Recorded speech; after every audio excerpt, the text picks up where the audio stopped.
Hello students, आप सभी कैसे हैं। आशा करता हूं आप स्वस्थ होंगे, मस्त होंगे। आप सभी का विजय मैथ्स फॉर ऑल में स्वागत है। आज हम क्लास 10th का प्रश्नावली 1.1 का प्रश्न 3 हल करेंगे। प्रश्न है, किसी परेड में 616 सदस्यों वाली एक सेना की टुकड़ी को 32 सदस्यों वाले एक आर्मी बैंड के पीछे मार्च करना है। दोनों समूहों को समान संख्या वाले स्तंभों में मार्च करना है।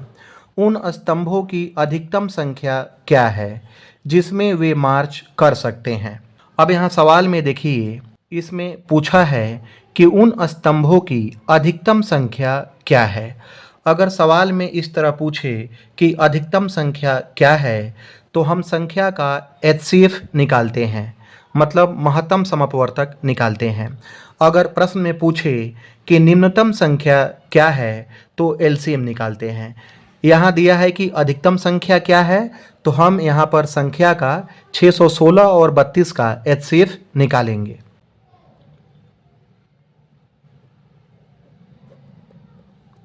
यहाँ पर लिखेंगे सेना के टुकड़ी के सदस्यों की संख्या।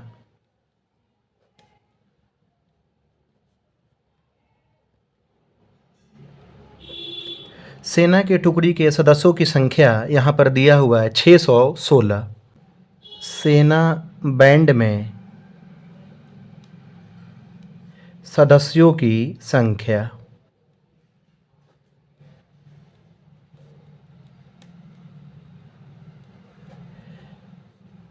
सेना बैंड में सदस्यों की संख्या है 32, तो लिखेंगे यहाँ पर 32। फिर लिखेंगे इसलिए स्तंभों की अधिकतम संख्या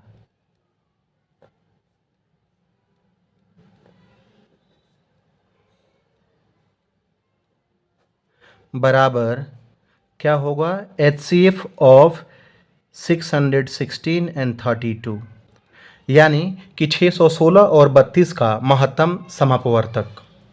तो लिखेंगे यहाँ पर यूक्लिड विभाजन प्रमेयिका से।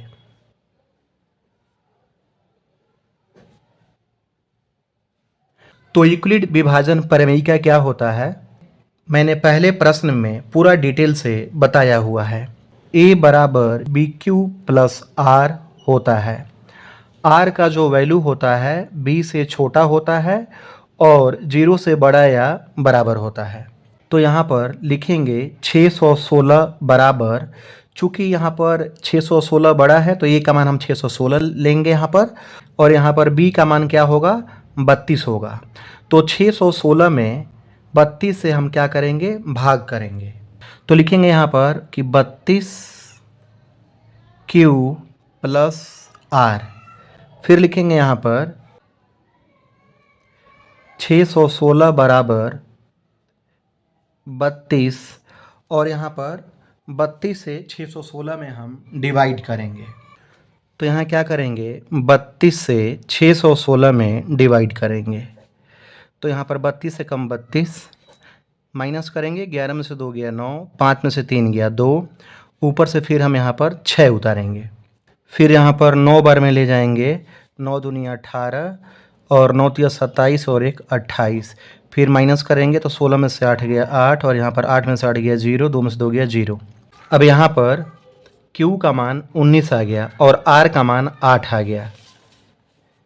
लिखेंगे यहाँ पर 19 प्लस 8, और इधर लिख देंगे R does not equal to 0, क्योंकि R का मान 0 नहीं है। ये जब तक यहाँ पर स्टेप चलेगा कि तब तक यहाँ पर R का मान 0 ना आ जाए। और यहाँ पर हम लिख देंगे चरण 1, इधर लिख देंगे यहाँ पर चरण 1, यानी स्टेप 1। फिर लिखेंगे चरण 2।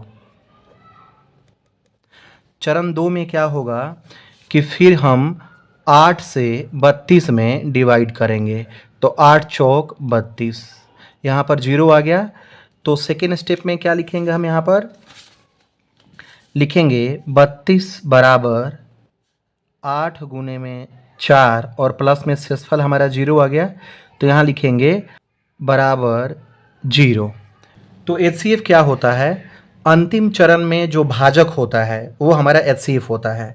तो यहाँ पर अंतिम चरण में जो भाजक है B है 8 है, यहाँ पर अंतिम चरण में भाजक है 8, तो लिखेंगे यहाँ पर इसलिए HCF of 616 and 32 is equal to 8, यानी कि 616 और 32 का जो महत्तम समापवर्तक आ गया 8 आ गया।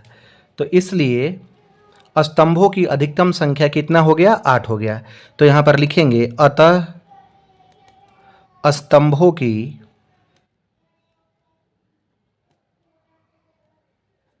अधिकतम संख्या